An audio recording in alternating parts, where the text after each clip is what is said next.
Hello everyone, welcome to Core Academy. आज के इस वीडियो लेक्चर में हम मैटर इन आवर सराउंडिंग का लेक्चर नंबर 2 स्टार्ट करेंगे, जिसमें हम अपना last topic that is characteristics of the particles of matter को कंटिन्यू करेंगे।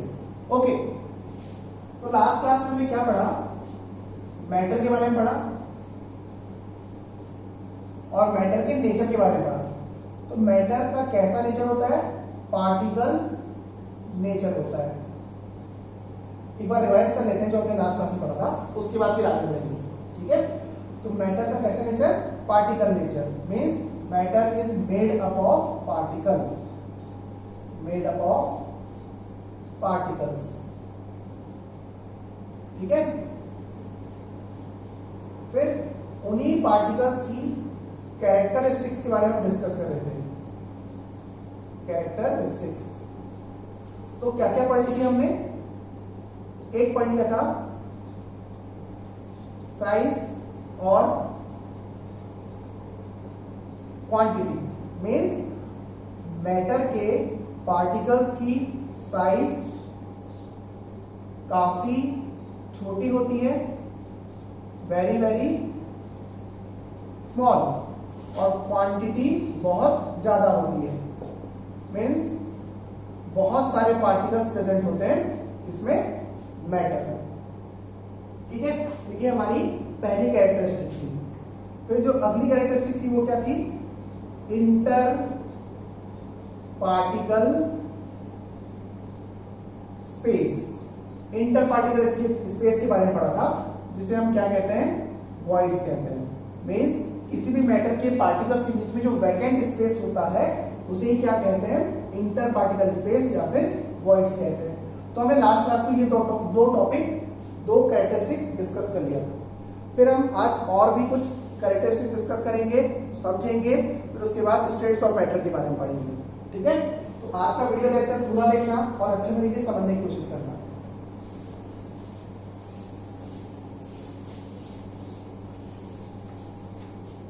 तो हमारी अगली कैरेक्टरिस्टिक है that is inter particle motion. Inter particle motion, इसका क्या मीनिंग है? उसका ये मीनिंग है कि कोई भी मैटर हो, उसके जो पार्टिकल्स होते हैं वो क्या करते हैं? मूव करते हैं। ठीक है, और उसी मूवमेंट को, मूव से बना मूवमेंट और मूवमेंट से बना मोशन। ठीक है, उसे ही क्या कहा जाता है? इंटर पार्टिकल मोशन कहा जाता है। मींस कोई भी मैटर हो, उस मैटर के पार्टिकल्स मूव करते हैं और उस मूवमेंट को इंटर पार्टिकल मोशन कहा जाता है। चल रही कोई चीज चल रही, जैसे मान लो गाड़ियां चलती है, हम चलते हैं, हवा चलती है। ठीक है, तो वैसे ही एक पर्टिकुलर मैटर है, तो मैटर जिन पार्टिकल से मिलकर बना हुआ है वो पार्टिकल्स भी क्या करते हैं? मोशन परफॉर्म करते हैं, और उसे क्या कहा जाता है? इंटर पार्टिकल मोशन कहा जाता है। ठीक है, फिर आप लोगों को डायरेक्टली वो मोशन कुछ सब्सटेंस में नजर आ जाता है, कुछ सब्सटेंस में नजर नहीं आता। जैसे मान लो अगरबत्ती का एग्जांपल लेते हैं, तो अगरबत्ती के जो पार्टिकल्स हैं वो पार्टिकल्स आप लोगों को मोशन में नजर नहीं आएंगे, लेकिन जब आप उस अगरबत्ती को जलाओगे तो जलाने के बाद वहां से जो धुआं निकलेगा तो उस धुएं के पार्टिकल्स आप लोगों को नजर आएंगे और उसका मोशन भी नजर आएगा। ठीक है, तो डिफरेंट सब्सटेंस में पार्टिकल का मोशन डिफरेंट लेवल का होता है। मींस किसी सब्सटेंस से पार्टिकल ज्यादा स्पीड से मूव करते हैं और किसी सब्सटेंस से पार्टिकल्स कम स्पीड में मूव करते हैं। फॉर एग्जांपल सॉलिड ऑब्जेक्ट, तो सॉलिड ऑब्जेक्ट में पार्टिकल का मोशन काफी कम होता है या फिर ना के बराबर होता है, क्योंकि उसमें जो मोशन होता है वो केवल वाइब्रेटरी लेवल का ही होता है। बट अगर हम गैसियस सब्सटेंस की बात करें, गैसेस की बात करें, तो गैसेस के पार्टिकल्स क्या होते हैं? फ्री होते हैं, और फ्री होने की वजह से इधर उधर मूव करते हैं। ठीक है, तो किसी भी मैटर के पार्टिकल के मूवमेंट को क्या कहते हैं? इंटर पार्टिकल मोशन कहते हैं। ठीक है, फिर हम बात करेंगे रिलेशन ऑफ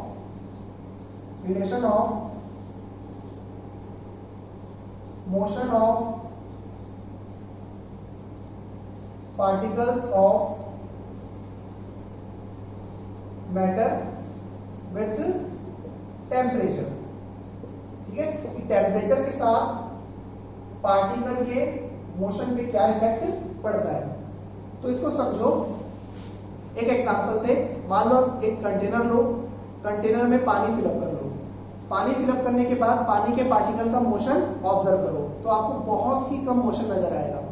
लेकिन जब आप उसको गर्म करोगे तो गर्म करने पर आपको क्या नजर आएगा कि वाटर के पार्टिकल्स जो थे वो अब थोड़े स्पीड से मूव करने लगे। तो मोशन क्या हो गया, बढ़ गया। उसकी जो स्पीड है वो क्या हो गई, बढ़ गई।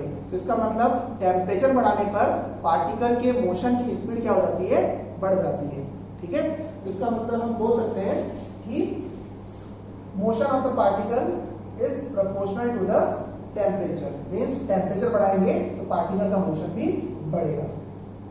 ठीक है, फिर मोशन से रिलेटेड एक एनर्जी होती है जिसे क्या कहा जाता है, काइनेटिक एनर्जी कहा जाता है। That is energy by the virtue of motion is known as kinetic energy.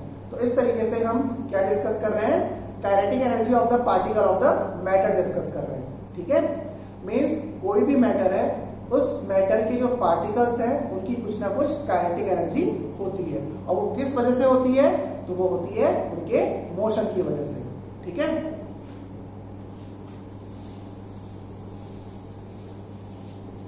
तो मोशन से रिलेटेड जो एनर्जी है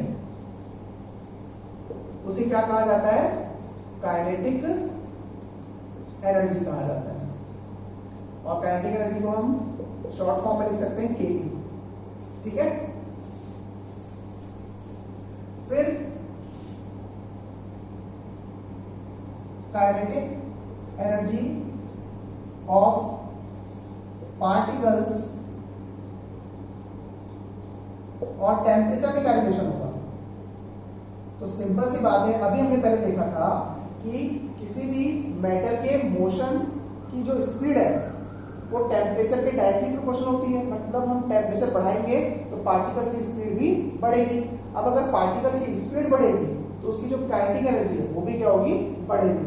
तो इस तरीके से हम दोनों के बीच में रिलेशन बना सकते हैं। That is kinetic energy of the particles is proportional to temperature. Means on increasing the temperature kinetic energy of the particles of the matter also increases. ठीक है, तो इस बात को ध्यान रखना।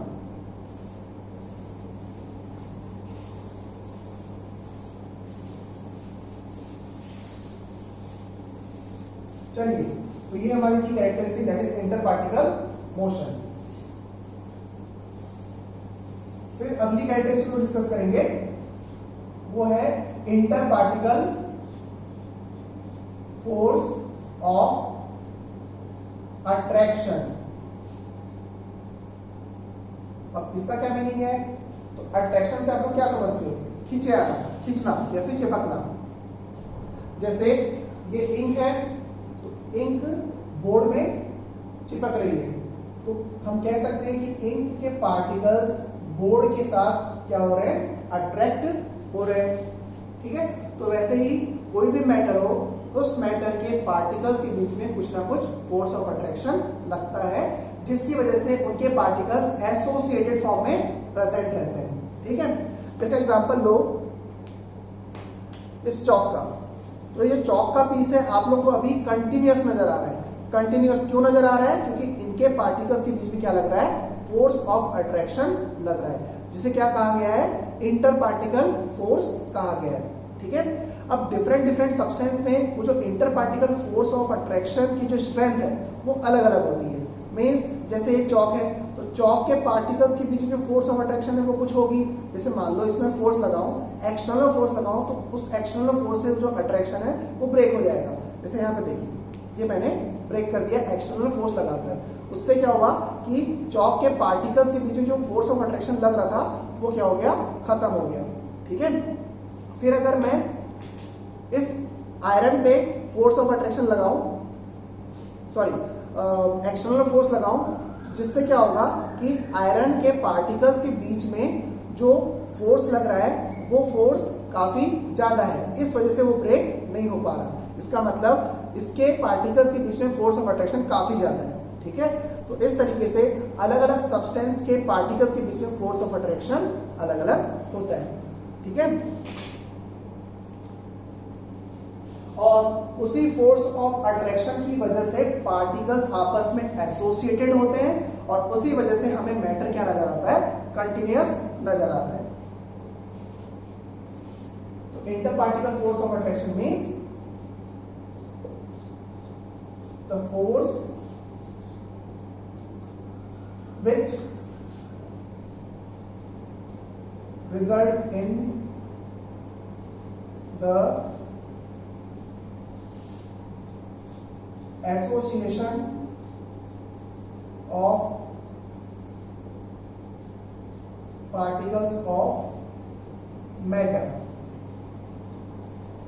मीन्स ऐसा फोर्स जिसकी वजह से मैटर के पार्टिकल्स के बीच में एसोसिएशन होता है, उसे क्या कहते हैं हम, inter particle force of attraction कहते हैं। ठीक है, फिर inter particle force of attraction का टेम्परेचर से क्या रिलेशन है, inter particle force of attraction में टेम्परेचर से क्या रिलेशन है।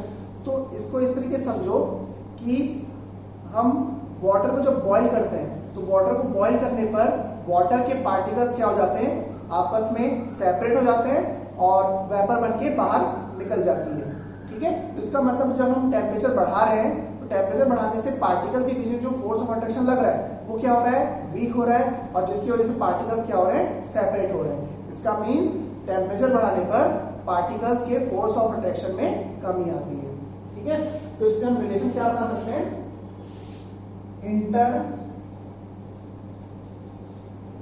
Particle force of attraction is inversely proportional to temperature. अब इनवर्सली प्रोपोर्शनल का मीन्स इस सामने वाली क्वांटिटी को बढ़ाई जाएगी तो ये वाली क्वांटिटी कम होगी, तो टेम्परेचर बढ़ाने पर inter particle force of attraction क्या होगा, डिक्रीज होगा। ठीक है, तो ये कॉन्सेप्ट था inter particle force of attraction, जो कि हमारी नेक्स्ट कैरेक्टरिस्टिक थी। ठीक है, तो इस तरीके से हमने डिस्कस किया various number of characteristics of the particles of matter.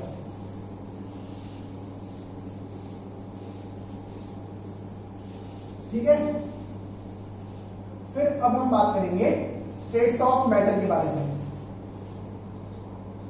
अपना अगला topic that is states of matter.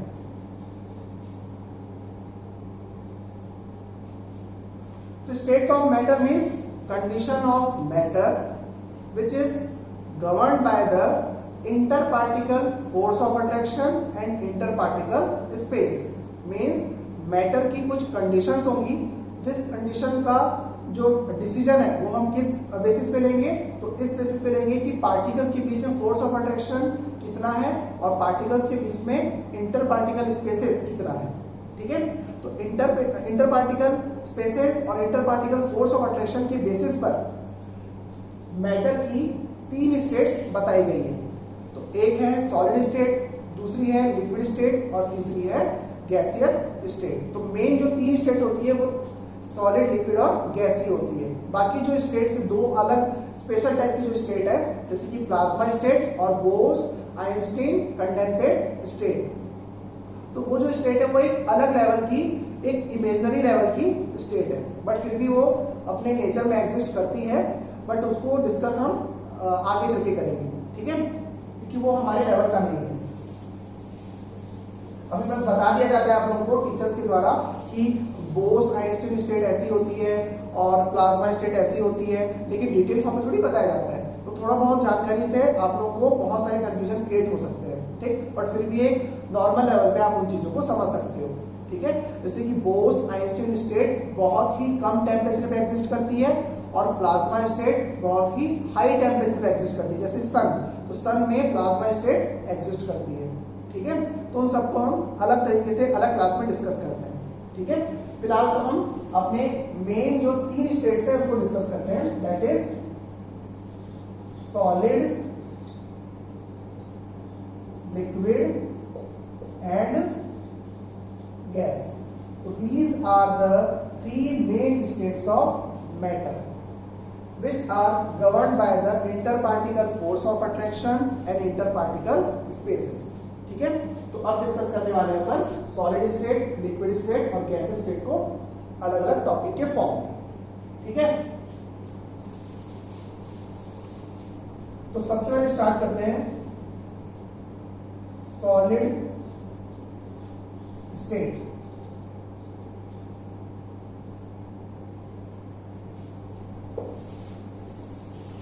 तो सॉलिड स्टेट क्या होती है?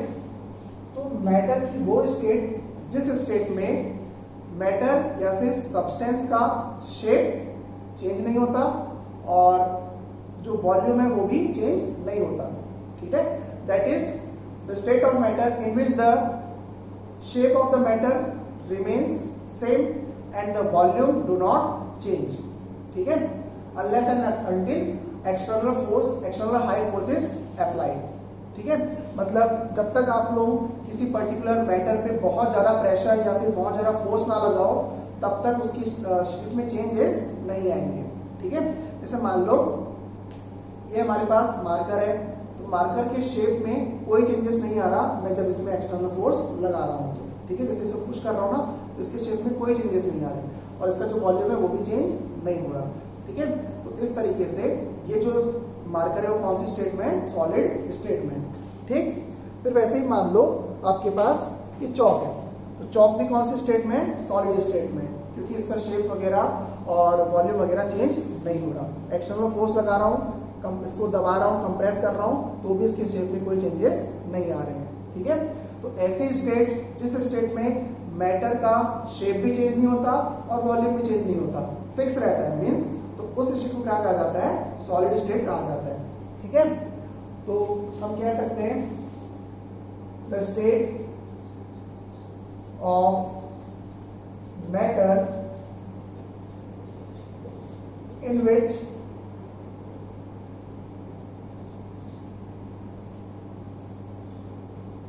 shape and volume remains fixed, ठीक है। दैट इज फिक्स वॉल्यूम और फिक्स शेप वाली स्टेट को क्या कहा जाता है? सॉलिड स्टेट कहा जाता है, ठीक है। फिर सॉलिड स्टेट में जो सब्सटेंस होते हैं उन्हें क्या कहते हैं अपन? रिजिड सब्सटेंस कहते हैं। रिजिड सब्सटेंस कैसे होते हैं? तो रिजिड सब्सटेंस वो होते हैं जिनमें एक्सटर्नल फोर्स लगाने पर उनके शेप में चेंजेस नहीं आते, ठीक है। तो उस सब्सटेंस को क्या कहा जाता है? रिजिड सब्सटेंस कहा जाता है। और रिजिड सब्सटेंस में जो एक टर्म है रिजिड, उससे से रिलेटेड एक प्रॉपर्टी है जिसे कहा जाता है रिजिडिटी, रिजिडिटी। और रिजिडिटी का मतलब क्या है? Tendency to oppose the shape, change in the shape on applying external force, means external force apply करने पर सब्सटेंस अपने शेप में चेंज को अपोज करता है, उसी प्रॉपर्टी को क्या कहा जाता है? रिजिडिटी कहा जाता है। जैसे मान लो इसमें अगर मैं फोर्स लगाऊं तो फोर्स लगाने पर इसका शेप चेंज नहीं हो रहा, क्यों? ये शेप क्यों? क्योंकि ये अपने शेप के चेंजेस में अपोज ला रहा है या फिर अपोज कर रहा है, शेप को चेंज नहीं होने दे रहा, तो इसे क्या कह रहे हैं हम? रिजिडिटी कह रहे हैं। तो जो सॉलिड सब्सटेंस होते हैं वो कैसे होते हैं? रिजिड सब्सटेंस होते हैं, ठीक है। तो रिजिडिटी हम क्या बोलेंगे? The property of the substance due to which a substance do not allow change in shape on applying external pressure, ठीक है। तो ये प्रॉपर्टी है किसकी? सॉलिड सब्सटेंस की। तो property of solid substance due to which it opposes the change in its shape on applying external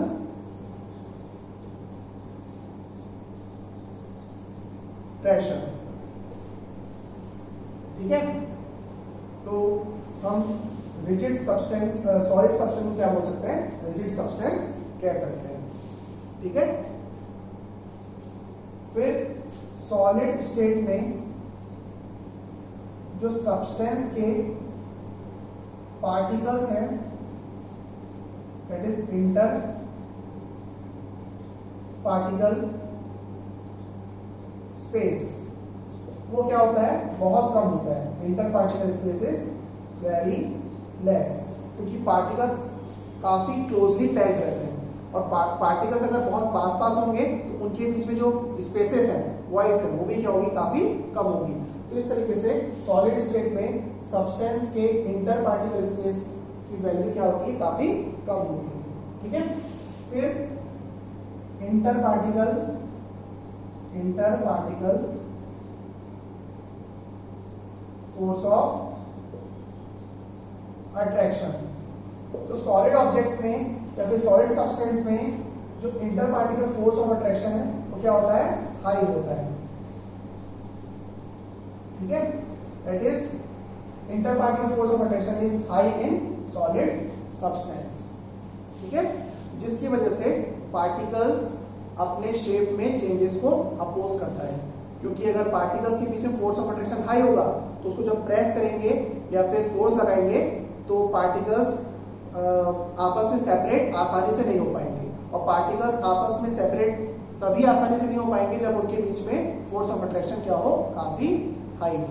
ठीक है, तो हम इन सभी बातों को समराइज करके कह सकते हैं कि solid state is that state of the substance in which the shape and volume of the substance remains fixed and the substance are rigid in nature, that is having high rigidity, and the interparticle space in them is very less and the interparticle force of attraction is very high.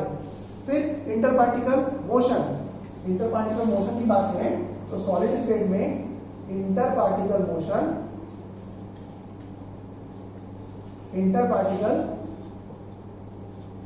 Motion क्या होता है, बहुत कम होता है, very less, क्योंकि particles अपनी position पे vibrate करते हैं, इधर उधर सेपरेट नहीं होते, इधर उधर मूव नहीं करते, बस अपनी पोजीशन में क्या होते रहते हैं, वाइब्रेट होते रहते हैं। ठीक है, तो इस वजह से इनकी जो काइनेटिक एनर्जी होगी, kinetic energy of the particles, वो भी क्या होगी, वेरी लेस। ठीक है, तो इन सभी को समराइज करके हम सॉलिड स्टेट को बहुत अच्छी तरीके से डिफाइन कर सकते हैं। ठीक है, तो आज हमने पढ़ा पहला state that is solid state, फिर जो बाकी बची हुई स्टेट्स हैं that is liquid state and gaseous state, उसको हम नेक्स्ट क्लास में पढ़ेंगे। ठीक है, और एक कंपैरेटिव स्टडी करेंगे। ओके, तो आज का हमारा लेक्चर बहुत ही बेसिक लेक्चर था और आगे चल के हम नए नए टॉपिक्स, नए नए कॉन्सेप्ट्स को समझेंगे। ठीक है, फिर जो भी आप लोग को डाउट हो वो आप लोग कमेंट कर सकते हो। ठीक है, तो आज के लिए इतना ही, बाकी हम नेक्स्ट क्लास में पढ़ते हैं। ओके।